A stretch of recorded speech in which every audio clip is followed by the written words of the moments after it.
Good afternoon, everyone, and welcome to the virtual town hall small business meeting.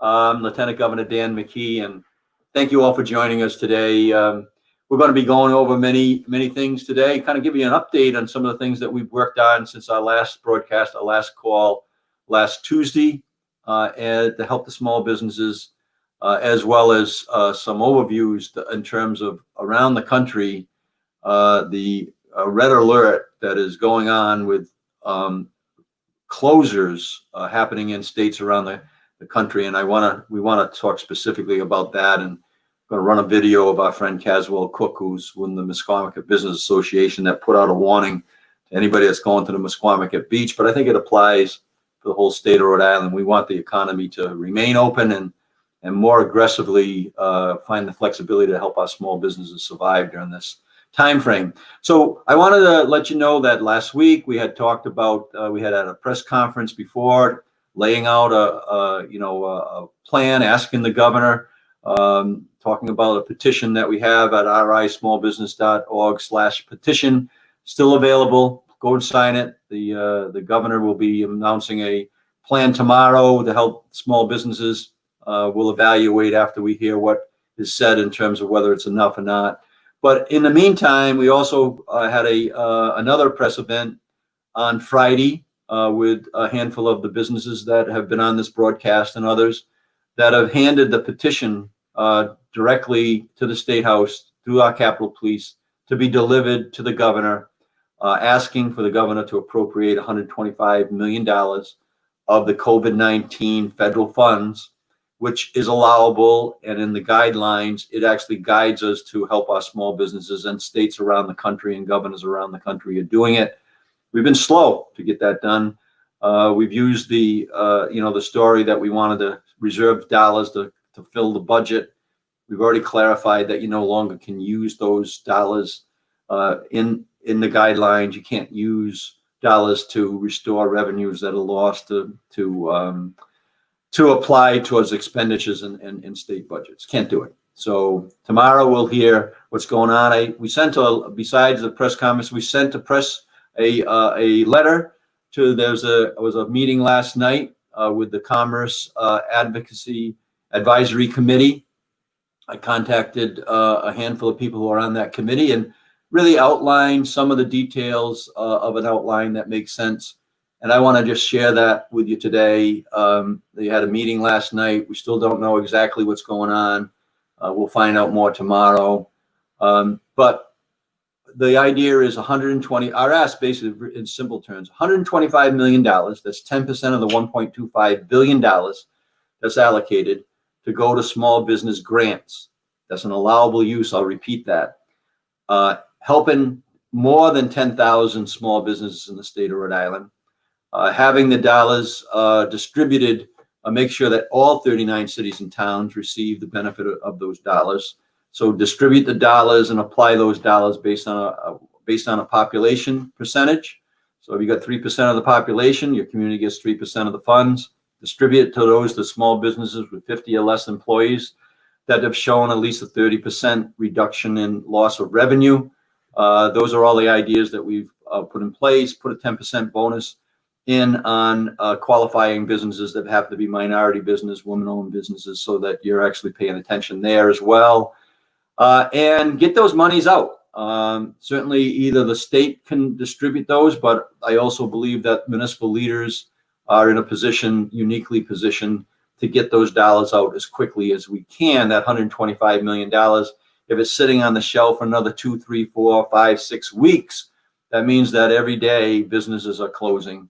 And these dollars, these grant dollars, $10,000, maybe up to $15,000,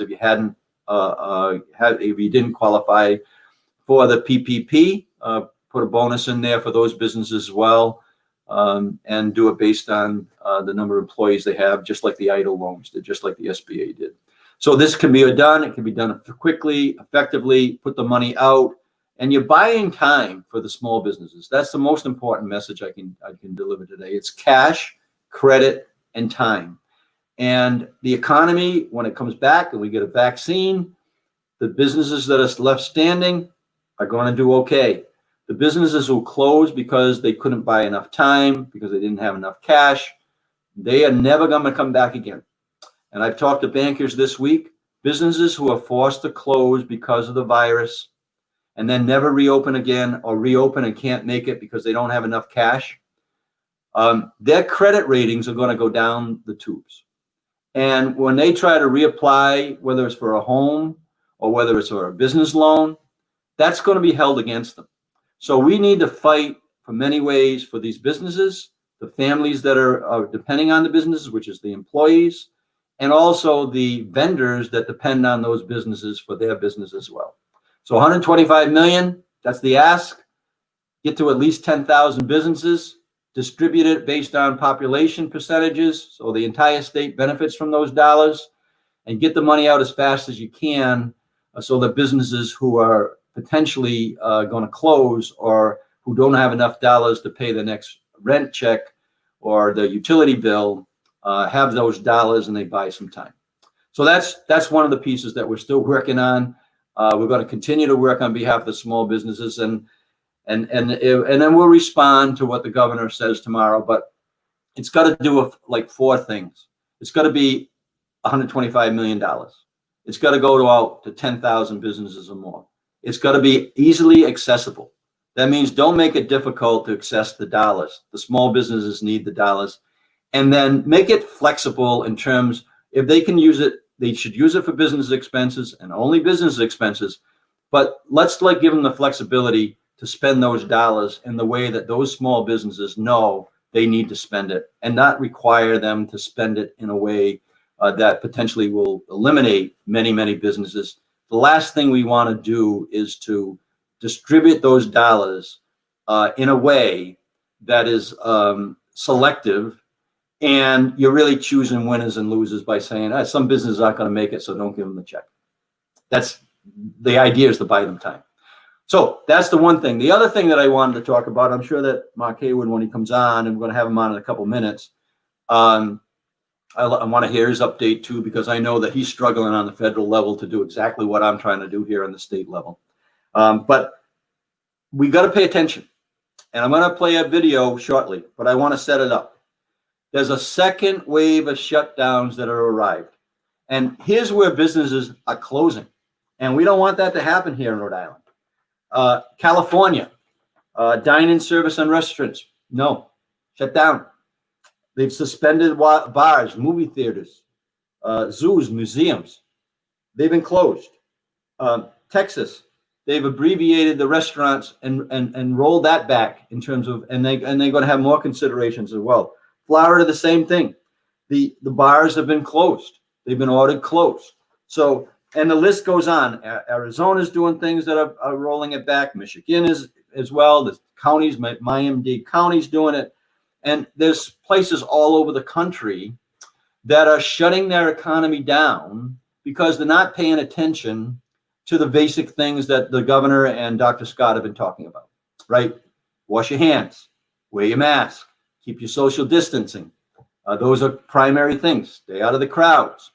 So I just want to sit back and listen to my friend Caswell Cook, your friend as well. He's got a video that he put up, and he was directing his messaging because he does not want to see his businesses, the businesses in Westerly, impacted in a negative way because of a shutdown, because of behavior.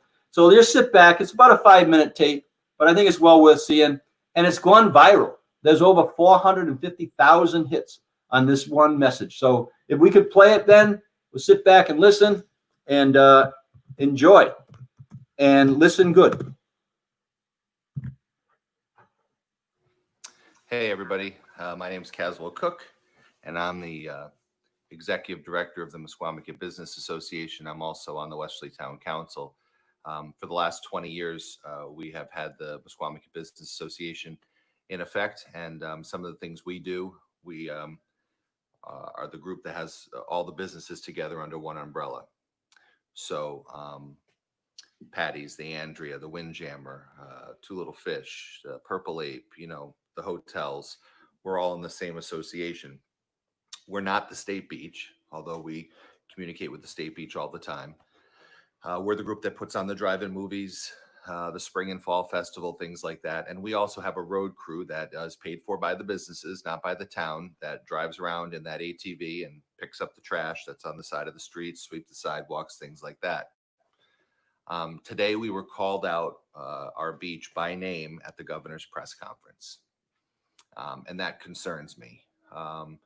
There is a lack of respect from a lot of our visitors this summer, as far as social distancing, as far as masks when in a crowded space like a pavilion or a bathroom or a restaurant, and as far as the amount of trash and litter that's being left behind. So I want you to listen to me, and I want you to really listen good. The governor is going to close Mesquamaket State Beach if we don't get our shit together. So that means when you come here to this beach, you can't pile in 20 in a car or a truck. Come to the beach. When you get into that parking lot, you put on the mask. When you go to your place on the beach, you put on your mask. When you get to your spot on the beach, make sure it's 6 feet from the next person's blanket. If it's not 6 feet from the next person's blanket, come back another day. When you walk up on the pavilion to go to the bathroom, to stand in line for the concession stand, put on a goddamn mask. I'm not going to ask nicely again. When you're at one of the businesses here in Mesquamaket, you got to follow their rules. Don't make it hard on them. They require a reservation. You just have to go with it. They can only seat so many people on their patios. You have to go with it. Or it's all going to get shut down and no one's coming to the beach. When I heard the governor call out Mesquamaket Beach, this is in her press conference, about all the things going positive with COVID in Rhode Island. And when she calls out our beach as a problem, I don't know what else to do. So I'm really trying hard. I'm trying so hard. If you're going to come to Mesquamaket Beach this summer, then damn it, you're going to play by the rules. You are going to wear your mask when you're walking down those sidewalks that are crowded. You are going to wear your mask when you're on the pavilion. You are going to wear your mask when you're in that bathroom where you can leave. When you come to this beach, there is no smoking of pot, hookahs, whatever the hell it is on this beach. There is no alcohol on the beach. There is no dropping the F-bombs in front of children at the beach. Have a little respect for yourself and for us. And there is no littering at the beach. The fines are $1,000, and the police have finally agreed to start fining people. So when we see you dump your trash out the window, you're screwed. Now, I'm sorry if I'm coming off strong. I'm sorry if I'm coming off as a jerk, but I don't want to see our beach closed because some people can't follow the rules. Look, COVID sucks. Nobody likes it. Some of you think it's not real. Some of you think it's real. Whatever. I don't care what you think personally. When you come here, you will follow the rules at Mesquamaket, or you'll be asked to leave, plain and simple. So this is my last warning to you. I don't like being called out by name by the governor, and that's what happened today. Mesquamaket Beach was called out by name by the governor. So you get the message out there, all those nice people watching right now with the thumbs up who are doing the right thing and who are supporting our businesses and coming to our beach, and the people that are doing such a great job, like at the Andrea, where they're doing so much to do social distancing and to provide some entertainment and to do things right. Those are the people that we love. Those are the people that are doing the right thing. But it's the jerks that come and think they can piss all over this beach, quite literally, that we're not tolerating anymore. So Mesquamaket Beach is now zero tolerance. Zero tolerance for drugs, zero tolerance for alcohol, zero tolerance for litter, and zero tolerance for not social distancing or wearing your mask. Take that to the bank. This is my last warning. I love you all. I want you to visit, but go by the rules. Spread this around and let people know that at Mesquamaket Beach, we mean business because we don't want to die from COVID-19. Thanks. Yeah, follow the rules. We don't want our businesses to die because of COVID-19. And that's why we're doing the work we're doing and really pushing as hard as we possibly can figure out. Go to the website, rismallbusiness.org/petition, sign that petition. The governor has not made her announcement yet. We don't know how many dollars she's going to put towards the towards the grants that are allowable. We don't know how many businesses are going to get impacted. We don't know how the businesses are going to be selected. There's no guarantee that the entire state is going to benefit from those grants. There's a lot of work to be done, and we're going to continue to do that. We've got a press release out today, our office does, on the letter that we sent that I referred to earlier about the things that I believe need to be done. But basically 125 million, get it out to at least 10,000 businesses that benefit, and spread that geographically around the state so the entire state benefits from the 125 million, which has about a four-time multiplier. That would put about $500 million into the local budgets. Into the local economy. That's worth it. And then Caswell's message there, he's specific about Misquamicut Beach, but I think you could take a couple of his expletives out and delete those. But he was forceful and he was direct. And you could substitute Misquamicut Beach for Rhode Island economy, Rhode Island small businesses. Follow the rules, or else we're going to follow a lead, and it's not good leadership. This is bad leadership that has caused the problem at many levels, and that is forcing these states to reclose, businesses, and that have been restarted. That's going to be a disaster for those businesses. We do not want that to happen in Rhode Island. And so listen to Caswell. That's now is 451,000 people, I guess, 450,000. And whoever's watching this, several thousand people will watch this and watch that video. Spread the word, follow the rules, and let's make sure that we do everything we can to help our small businesses. And that's kind of the lead. I'd like to bring Mark in now. And Mark, you're working hard to help us, so our small businesses survive, I know. So give us a quick update, and I'll have a few questions, and Ben may have a couple questions for you too as well. Yeah, I always get nervous when Ben pops into the screen there. But no, first thing first, just as everybody should be aware that the money for the EIDL Advance, that's the grant, not the loan, the EIDL Advance grant, has now been exhausted. $20 billion has been provided to small businesses across the nation for the EIDL Advance grants. But there is still EIDL loans that are available. PPP $135 billion is still available for PPP. And I realize that there are a number of lenders who are not quite doing it as aggressively as they did before. There are some lenders, if people have need PPP, I provided to Ben, I put it in the private chat, if you could put that up there, the district office website where they can send emails to us, and we can try to match them with the bank if they're in the need of a PPP. There are some idiosyncrasies right now. I know that most banks are only doing their own people, but there are opportunities for us to match you with the particular bank. On just one thing, Governor, that I think is really important: businesses don't plan to fail; they fail to plan. You were talking about businesses staying or going. There is a tremendous amount of technical assistance for the small business development centers here at the University of Rhode Island that they are working with businesses. They will hire consultants for you. It could be financial, could be marketing, could be just about anything. We want to make sure that we match these individuals with businesses who need technical assistance. Our SCORE mentors are some of the best in the country, if not the best in the country. They are willing and able and are doing a tremendous amount of counseling. We're certainly blessed to have as many as we have. There are 78 volunteers across the state of Rhode Island and all corners that help businesses. And of course, we have the Center for Women in Enterprise in Providence, and we have our Veterans Outreach Center.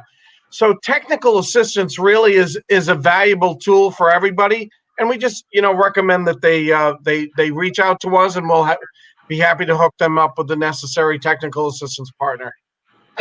Sorry, Governor.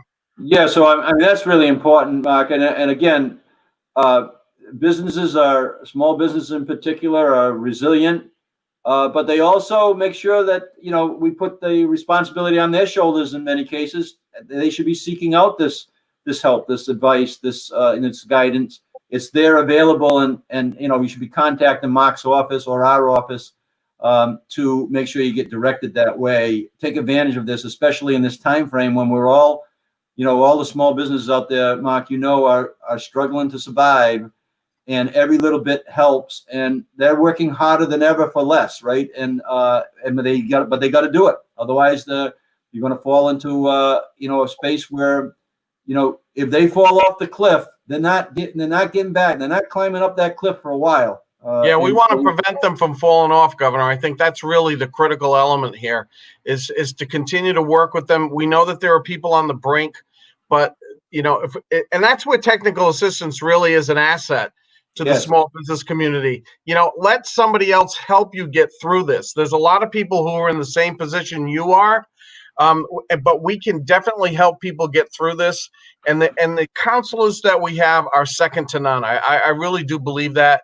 And I've been across this country, as you well know, and we really do have a tremendous amount of resources. I want to go back to what you were talking about on the grant side of it. Clearly, hospitality, retail are tremendously impacted by the lack of being able to open up completely.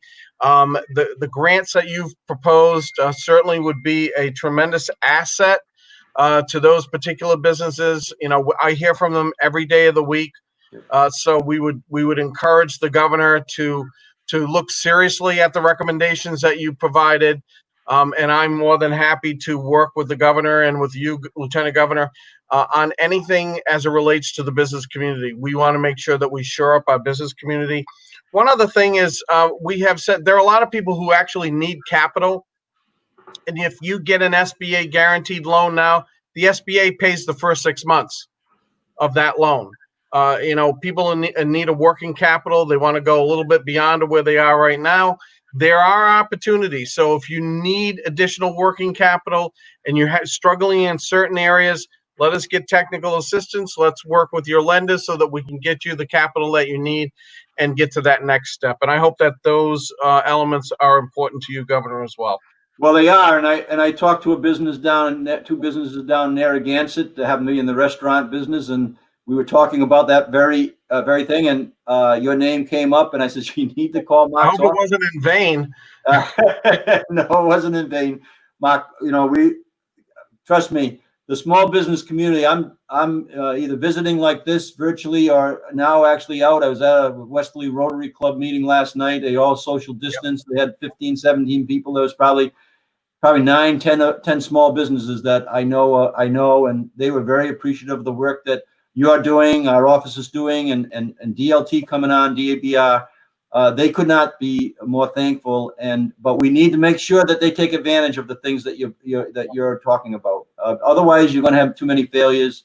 I'm just hopeful that when the governor comes out, that we spread this across the state. Like I said, this is money that is grants that is not going to. It's going to buy time, and time right now is a factor. The time is a factor, and as we've discussed, money and credit is another factor. And having grants that you're not going into debt. That buys time, and time is important. Some businesses will buy 30 days with that $10,000, right? Some businesses will buy 60, 90, 4 months, 6 months with that $10,000. It's so important that we don't pick winners and losers there. And I agree with what you're saying with the hardest hit places, but we've had small businesses that didn't open up a day, even when the restaurants were open up. So I know that the stress on them is higher because their overhead might be higher. And I have no problem doing that. Talking about that, because I actually think they should come in with a second wave of money, probably in October, November timeframe, and reserve some of those federal dollars and do it again. Well, clearly there's a discussion about another round. Senator McConnell talked about that yesterday, and I know that there are most of that is geared towards the small business community. So.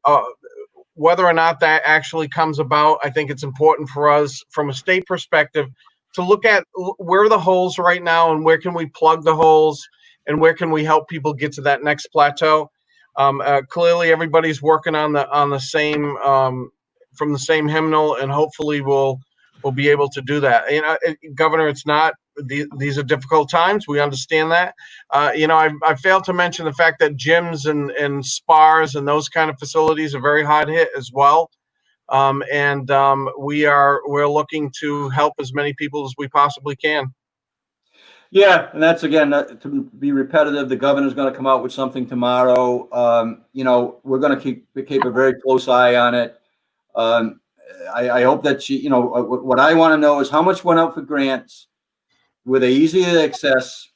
I mean, you shouldn't have to go through 1,000 pages of reports to get the grants. We should be flexible the way they get distributed. And then how much money and how many businesses are going to get impacted? And is it going to spread around all 39 cities and towns in some fair way? I think on population is a good way to do it. That means every community gets a piece of the grants, and every community gets businesses that get to buy some time. And then we're going to get right into the next phase, which is these loan strategies. We're going to sit down with you and talk about what you just talked about, so that we can continue to inform businesses, come up with a state guarantee strategy like we talked, with an SBA guarantee for a local program, get your banks. It was interesting. I was on a call with Australia last week talking about their reopening and how they're doing things. And it was interesting. Very early on, they brought the government in, which would be like the SBA or something like that, partnered with local banks with banks in Australia, and came out with a very aggressive strategy to help the small businesses. So we haven't done that yet locally. That's another piece that we can work on, and that's the next step that we'll be working on, Mark. But small business continues to be the engine of the economy, not only here in Rhode Island, but across the nation. Clearly, there's enough support out there right now. If you need a PPP or if you need an EIDL loan, and I think the approach that you're taking is very wise, and you cannot throw everything at it, but certainly throwing something at it from a grant perspective would be helping the small business community. And like I said, Governor, I am more than happy to help anybody as long as we support our small business community. Yeah, and let's see what the governor comes up with. I mean, there's still got the details on there, and you should be involved in that. And we, in our letter that we sent to the governor, and CC'd the governor with our letter to the advisory committee last night, went to the governor, and we offered our help as well. So if we're asked, we'll get in there, and we're not asked, we're going to keep on plugging. We're going to keep on working hard for the benefit of our small business. It's so critical to our economy. And thank you for your help, Mark. Appreciate it. More than happy to. Yep, you got it. Ben, Ben. Ben's on. Ben again. Ben's here.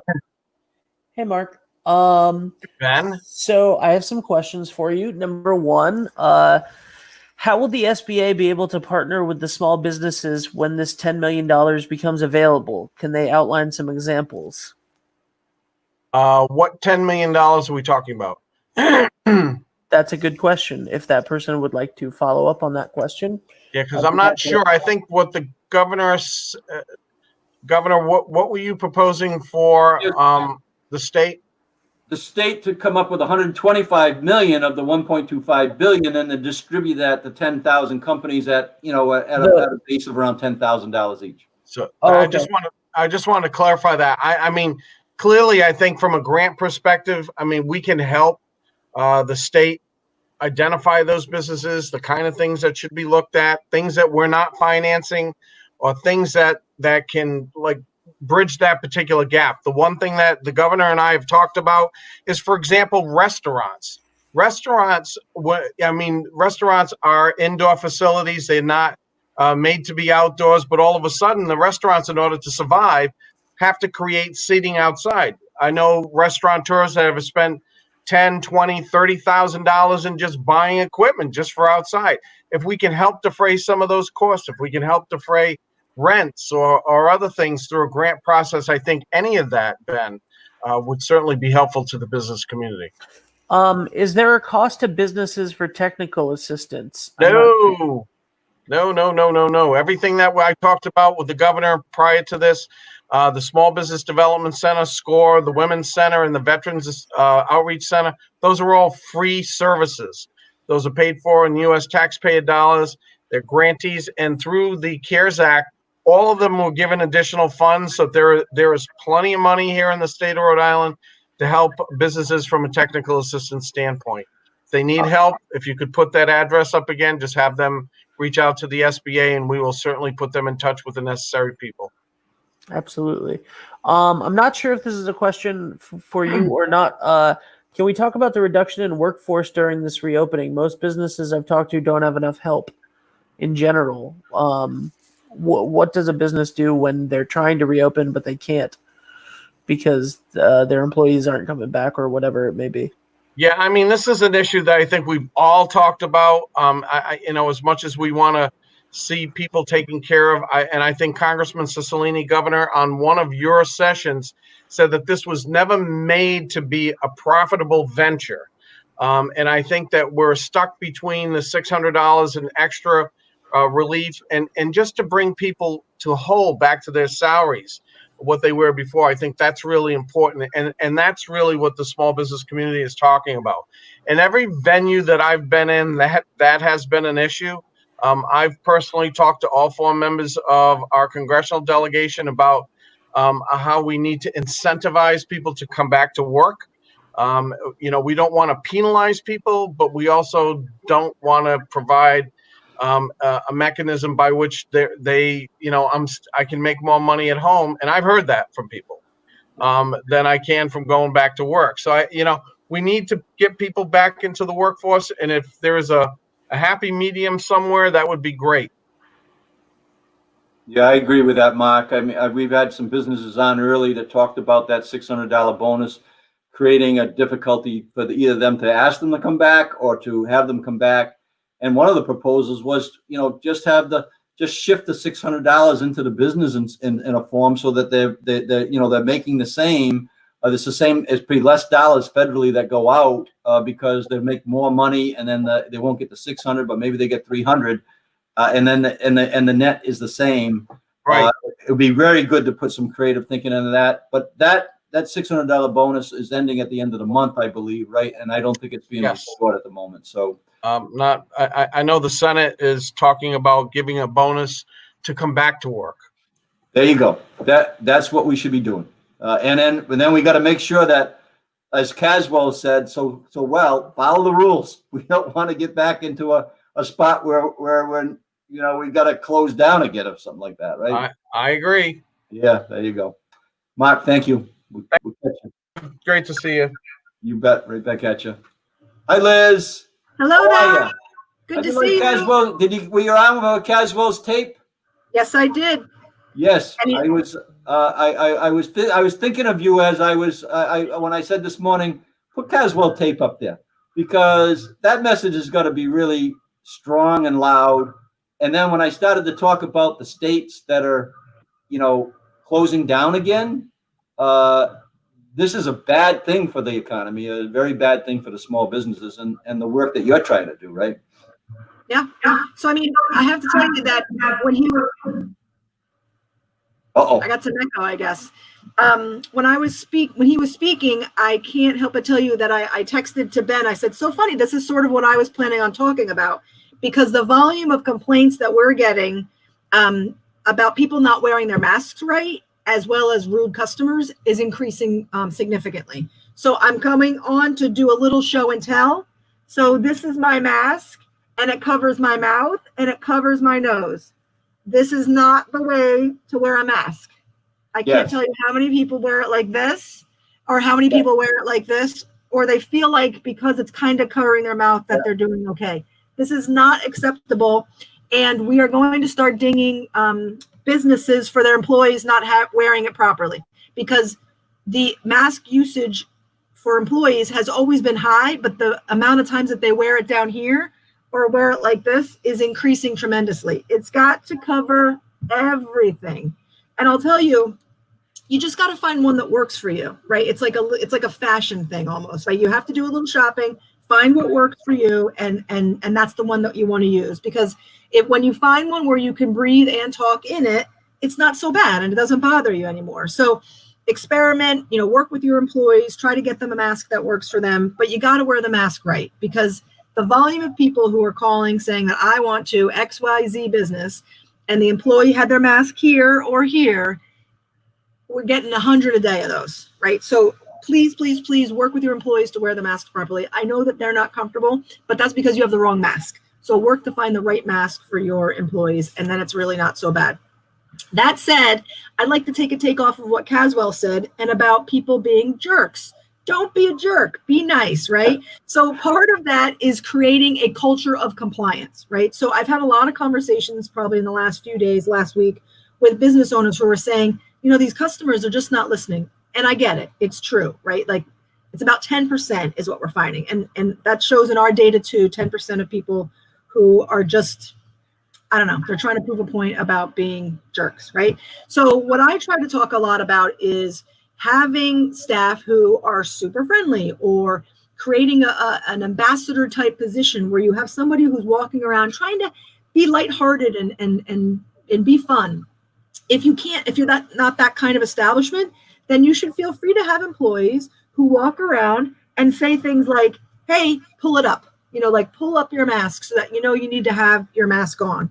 I think everybody's been pretty good about that. Like once you just tell them, because what happens is when you have one person that has it down here, then everybody feels like they can, right? So it's almost like we're back in high school or middle school again, and people are trying to do what everybody else does. Be the person who wears it properly. So trying to create a culture of compliance in your business, I think, is really important, and it can be done. Are you going to get everybody to pay attention to the rules? No, you're not. But you can get pretty close. You can try to at least make it better, or at least feel like you're trying to do things better. And that starts at the top. If the business owner is not pushing a culture of compliance, then it passes all the way down. If your employees are not wearing your mask properly, that relays onto your customers as well. So you got to get the employees to wear their masks. From an enforcement standpoint, we have now issued, I think we're up to almost 10 either compliance orders or immediate compliance orders. We will be issuing a few more this week.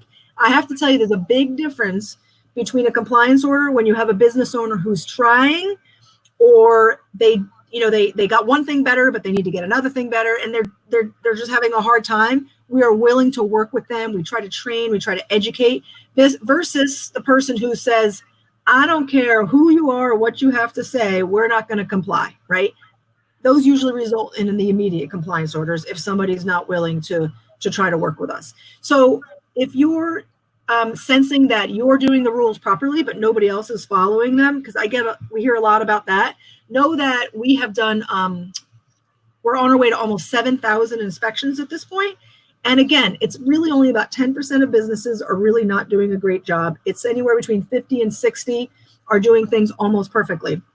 We are now going to start going back to that middle 40% to say, we need you to be better. So know that when we come back, it's because we want you to be better. We want to create that culture of compliance. So that's really what I wanted to talk about today. So I really did appreciate Caswell's comments. And, it's a weird time, and I think a lot of people are struggling with it, but you got to wear that mask. It's got to cover the whole face. Yeah, and I figured that would be a good lead-in because I know that's happening. We visited a few businesses in Narragansett yesterday, and they're concerned, and I think they need an audience with your office, yourself, or whatever it is, just because they're asking the right questions, but they also are concerned that the behaviors of the people who are not in their control could potentially cause them a problem. And so they want to kind of, see, because they're concerned that there was some discussion about a 1 mistake, 2 mistake, 3 mistake, we're going to close you. And that is very concerning to these businesses who are not controlling the message. And in particular, if they're relying on phone calls, I don't know how you're doing that. I mean, to what degree are you relying on phone calls? Because somebody said, geez, if they had a bad cup of soup, they might call in, or there's people who will have a bad experience in their opinion, and they'll want to take it out on the business. And right now, that's a way that they can do it. So, how are you measuring that, Liz? Or is there, how do you tell a business owner to say, look, if we're following the rules and other people aren't following the rules, are we going to be penalized? So I got to tell you, most of the people who've had their inspections, they appreciate it because they like being acknowledged for the hard work that they've done. But we have 11 categories, and I shared them maybe a couple weeks ago on your show, LG.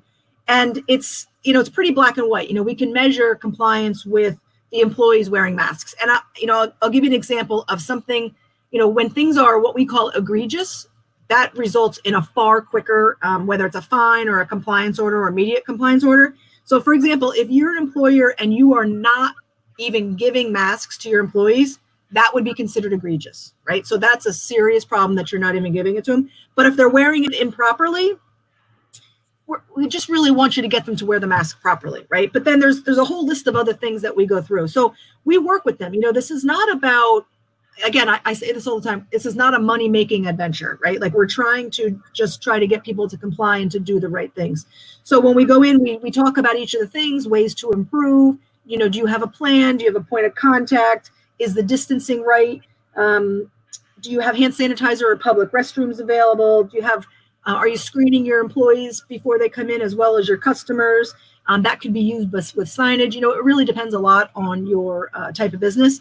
But the businesses that are getting dinged, they know what they're supposed to be doing, and they would usually be unwilling to comply, or they've had several chances and they have not complied. So, we're pretty flexible with businesses. We are getting a little stricter, particularly for those who are not even trying at all. And those who are not protecting their employees or their customers. And so that's really important to us, is to go after those.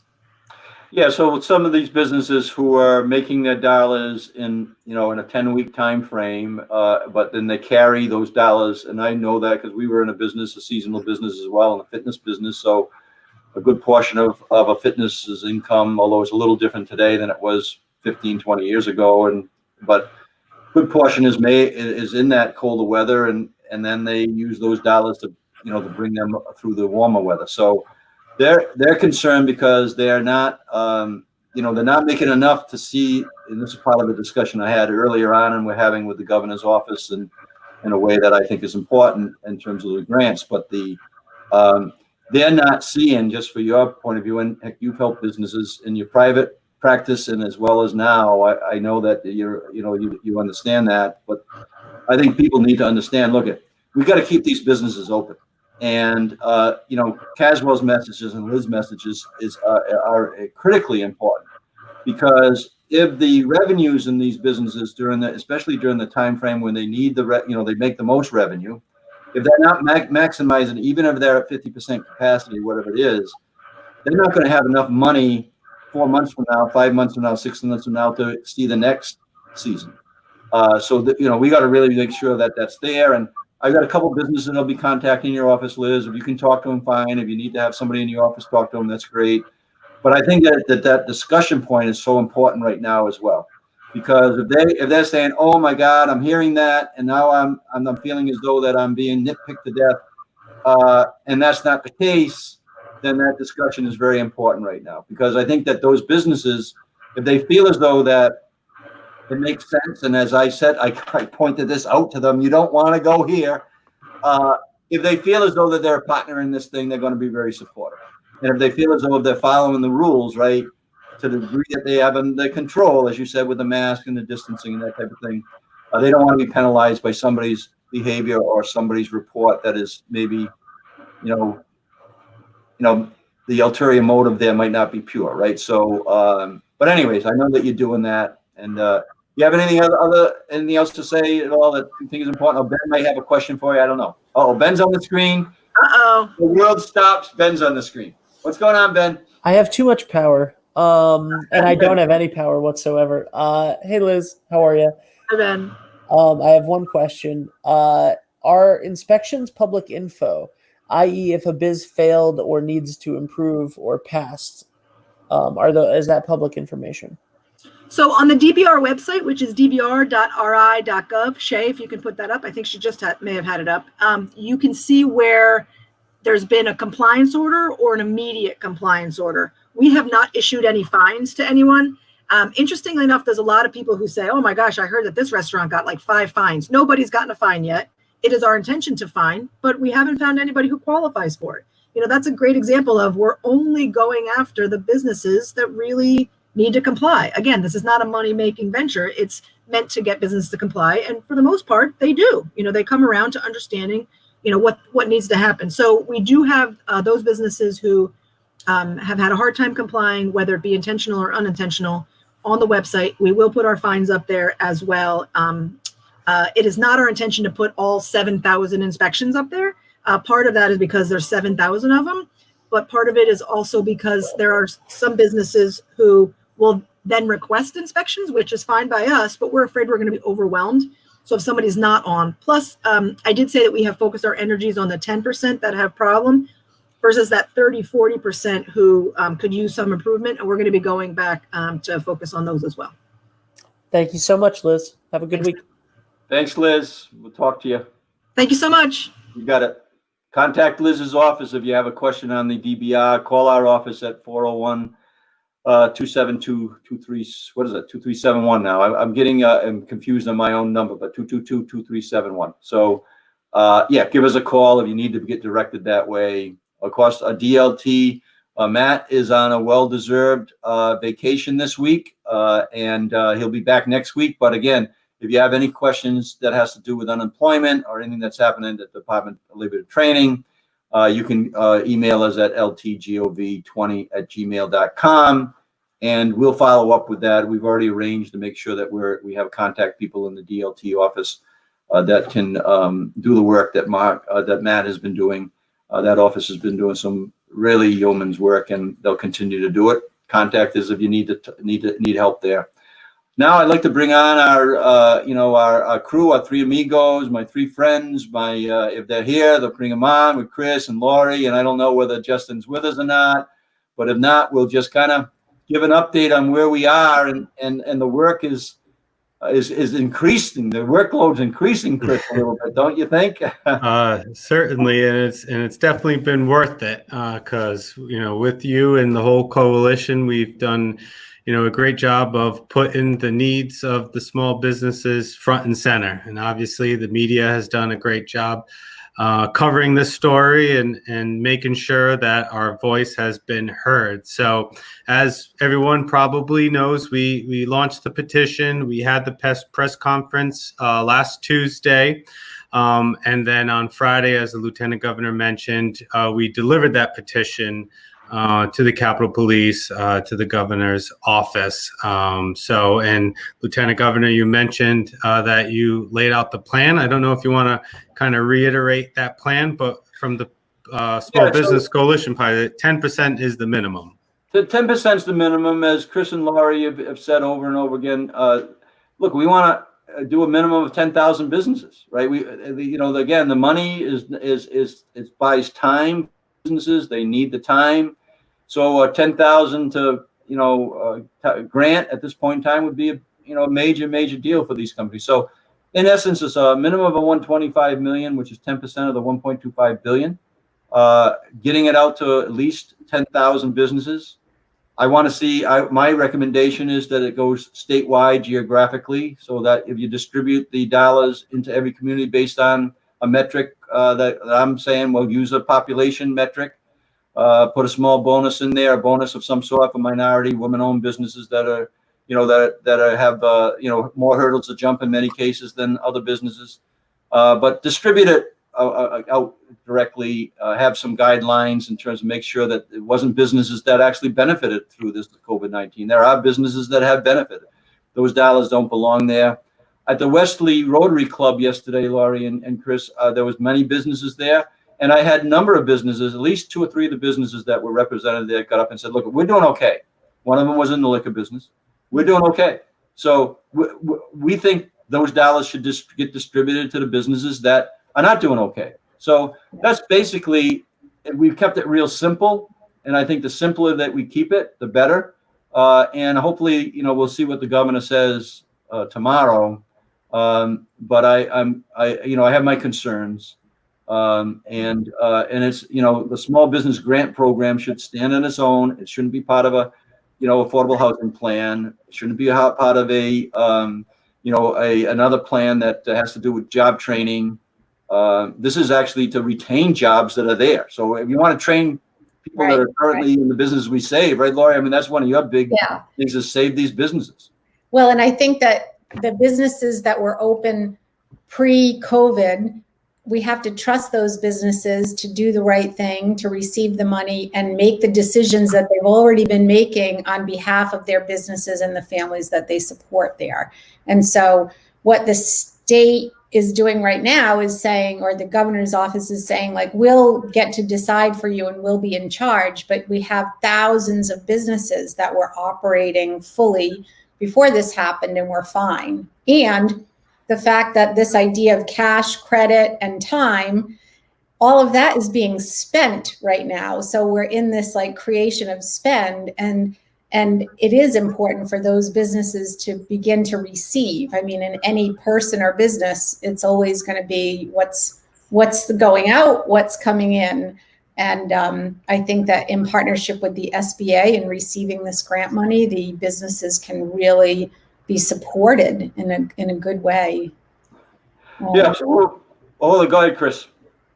Yeah, and I was just going to say that, whatever the program is, as long as it's that 10%, as long as it's equitable, we're not choosing winners and losers, and it's focusing on those that has negatively been impacted. But we need help now. I mean, we can't stress that enough, that the time is of the essence. Every day that the governor is holding on to this money, more small businesses are shutting down. And we're hearing the stories. We are talking to these small businesses, and it's not only that their revenue has dropped significantly, it's also that their operating expenses have increased. The state has done a great job when it comes to DBR, as Liz just mentioned. And there are reasons why we need these regulations in place for health reasons, but that is also a cost associated with it. We talk to businesses, $10,000 on average is the cost to make your business that's public facing, COVID ready and prepared. I was thinking the same thing. As it's so important. Everybody wants to be safe and healthy and feel safe when they go out, but this cost of compliance is a big issue too. So you have a business or a restaurant that has tables inside, and now they need to be outside. I remember, I think it was a guy on one of these calls before, and the question was, what is the thing that you really worry about? And his response was rain, because everything that happened was happening outside of his business, and he didn't have so he had to invest in tents and sides for the tent and tables. So I mean, there's a cost for compliance, but compliance is absolutely necessary. Yeah, and I would also, we've looked at a lot of the state plans, and I can tell you that the number of them are good, a lot far more aggressive than what we've done up to date in Rhode Island. But I've only seen a few that really effectively distribute the dollars in a fashion. We don't want to be we want to be quick, but not in a hurry, right? I mean, we want to be quick on this, but not in such a hurry that you make mistakes, but quick. And that's why I was saying, get the money to the local, community leaders and the mayors. They'll trust me. As a former mayor, we would get the money out very quickly and apply it in a way that it would be guided. But if not, then apply it to all 39 cities and towns in some sort of metric. I suggest a population metric, and that way we know that every part of the state got a piece of the grants. But again, we're going to have to see what the governor says. We'll make comments. After that, we did send a press release out on the letter that I think that you've seen. At least you've seen the outline what I was talking about, and we sent that to Commerce yesterday to the advisory committee. We'll see what they got. But again, I was saying before, it has to be a standalone program. It needs to be a grant program. It needs to be simple to get at. It needs to be broadly distributed, and then the requirements should be business based, but it shouldn't be so restrictive that you're eliminating some businesses that need the help. I also put in there, we put in there through our discussions as well, and we had some businesses that didn't qualify for the PPP, so put a bonus in there for them. And focus it at, I think I put in there a letter that, on the $10,000 side, give a credit for 2,000 up to 5 employees to get to the 10,000 max. Give the same thing on the other side of the PPP. Give $1,000 up to 5 employees for the match if you didn't get the PPP. So at least you're focusing it on as many small businesses as you possibly could. Right. Take advantage of these grants. We'll see what happens. Yeah, I think it was surprising that the Commerce had the meeting and didn't respond or reflect on the fact that almost 3,000 businesses are are trying to put forward this idea of what's needed Yeah. for them right now. I was surprised. Right. Yeah, wait. Chris, with you're just under 4,000 people have signed to support that right now. Yep, we're at 3750 over that. So still, log on to rismallbusiness.org/petition. Please sign up, and you can also go to rismallbusiness.org and join the coalition.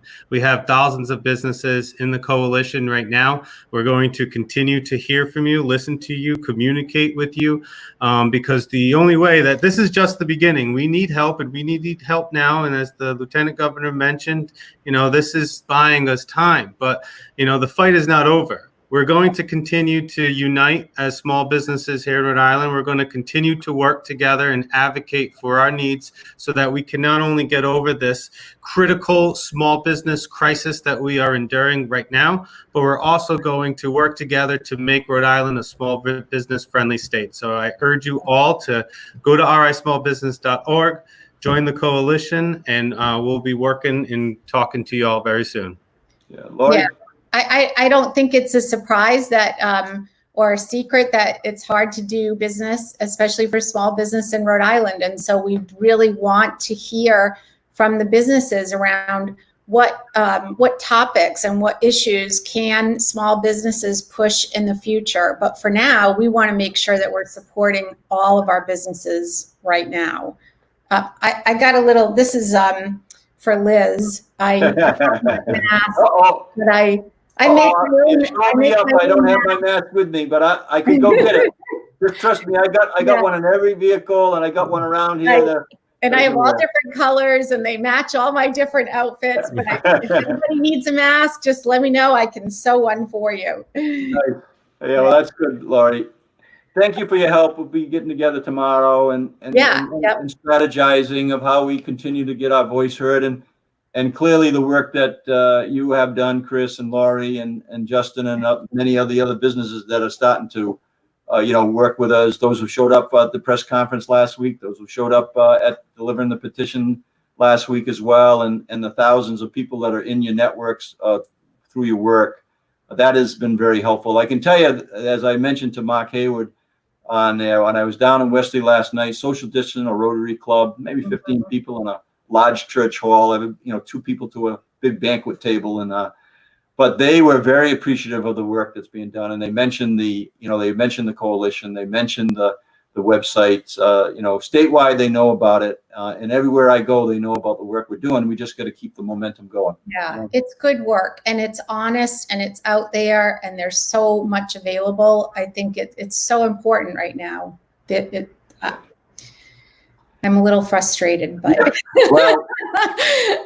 well, welcome to my world, Lori. So we'll keep on working, and with you and Chris and Justin and the others and the businesses, and then I think that, and then we had Oscar on last week from the Hispanic Business Association. This is meant to be very, very inclusive, and 39 cities and towns, I've always said, are important. People live in those communities are important. The communities that make up those communities are important, and the small business community makes up those communities. They're a backbone of those communities. And if the revenue on their side goes down, the municipal budgets get hurt, police get hurt, the public safety gets hurt, the ability to provide these services and education, other thing. It all depends on the revenue streams, and the small businesses provide that both on the local level and the state level. So it's a snowball effect for sure. Yes. Yeah. So Chris, we'll see you tomorrow. Lori, we'll see you tomorrow. Thank you so much for being here today. And go to rismallbusiness.org, as Chris said, and also take a look at all the things that Lori and Chris have put up there with Justin that have been very supportive to the small businesses. And we have links to all the SCORE and all the other professional consulting services that are available that Mark mentioned as well, right on that site. So it's a go-to site, and so use it. Thanks, guys. One-stop shop for you. Thanks, guys. Thank you. See you. Take care. Yeah. So Ben, that's good, and I'll just kind of repeat what we talked about, right? Oh my God, Ben, you know what I'm going to do? We're going to leave it at that. Follow the rules and help out these small businesses. That's what the message is today. Follow the rules, help out the small businesses. I wish I had a mask in front of me. I'll have one next next Tuesday. Everybody have a good day.